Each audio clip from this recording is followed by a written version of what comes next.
দোকানের ঘুগনি আমরা প্রায় সকলে কম বেশি খেতে বেশ পছন্দ করি।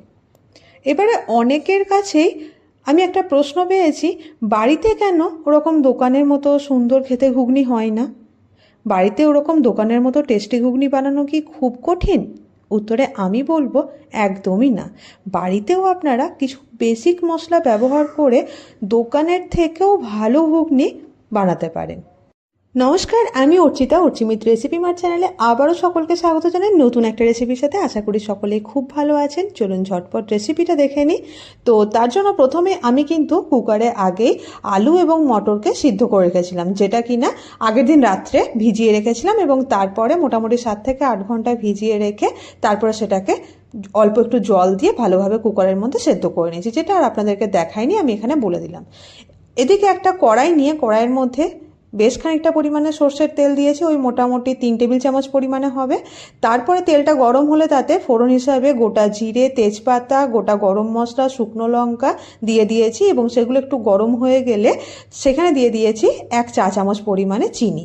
চিনিটা গলে গেলে এরকম লম্বা লম্বা করে ছোট ছোট করে কেটে রাখা পেঁয়াজটা দিয়ে পেঁয়াজটাকে কিন্তু 1.5 থেকে 2 মিনিটের জন্য গ্যাসের ফ্লেমটা মিডিয়ামে রেখে ভেজে নিতে হবে।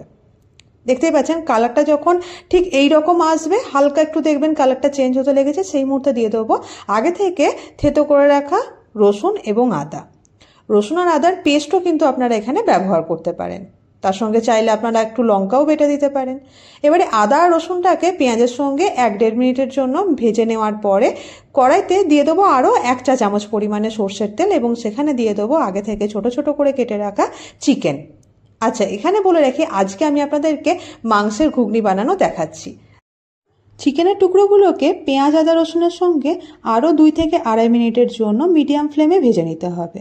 যখন দেখবেন চিকেনের কালারটা চেঞ্জ হয়ে গিয়েছে আর এদিকে পেঁয়াজ আদা রসুনটাও ভেজে নেওয়া হয়ে গিয়েছে, আস্তে আস্তে কড়াইতে লাগতে লেগেছে, ঠিক সেই মুহূর্তে এখানে দিয়ে দেবো কিছু শুকনো মশলা। শুকনো মশলা হিসেবে আমি এখানে অ্যাড করেছি 1 চা চামচ পরিমাণে হলুদ গুঁড়ো, 1.5 চা চামচ পরিমাণে কাশ্মীরি লাল লঙ্কা গুঁড়ো, 1 চা চামচ পরিমাণে জিরে গুঁড়ো, 1.5 চা চামচ পরিমাণে ধনে গুঁড়ো, 1/4 টিস্পুন পরিমাণে চিনি, কারণ চিনি অলরেডি আগে অ্যাড করেছি, নুন স্বাদ অনুসারে এবং তার সঙ্গে চিকেন মশলা দিয়েছি 1.5 চা চামচ পরিমাণে। সমস্তটাকে খুব ভালোভাবে মিশিয়ে নিতে হবে এবং ভালোভাবে কষিয়ে রান্না করতে হবে। অল্প অল্প করে জল অ্যাড করে আমি খুব ভালোভাবে আদা, পেঁয়াজ, রসুন এবং চিকেনের সঙ্গে মশলাগুলোকে কষিয়ে রান্না করে নেব।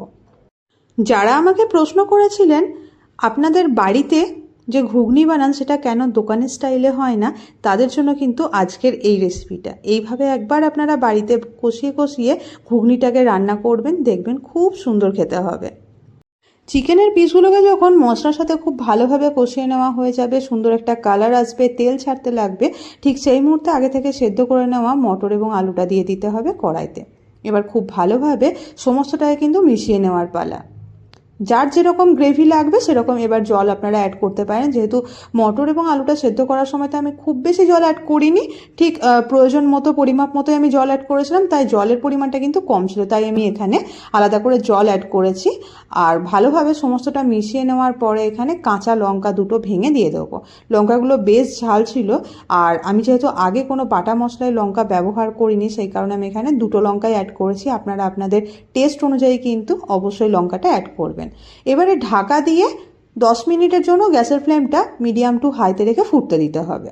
দেখতে পাচ্ছেন ফোটার পরে কালারটা ঠিক কতটা সুন্দর এসছে। একদম ঠিক দোকানের ঘুগনি দেখবেন এইরকমই কালার আসে।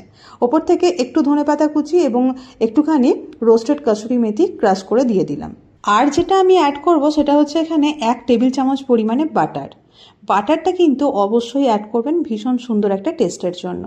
ভালোভাবে ধনেপাতা, কাসুরি মেথি এবং বাটারটাকে ঘুগনির সঙ্গে মিশিয়ে নিতে হবে আর তারপরে আলুগুলোকে একটু ছোট ছোট করে পিস করে দিতে হবে। পারলে আপনারা আলুগুলোকে একটু স্ম্যাশ করেও দিতে পারেন।